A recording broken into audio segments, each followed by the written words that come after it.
అసలే కాదయ్యా,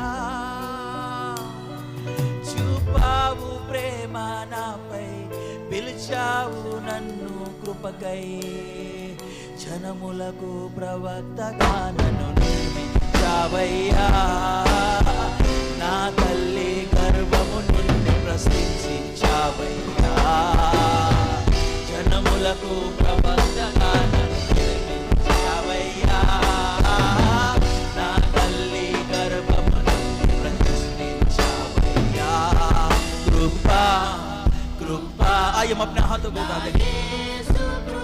तूने अपने अनुग्रह के द्वारा माता के गर्भ में रचे जाने के पहले से तूने मुझे बुला लिया।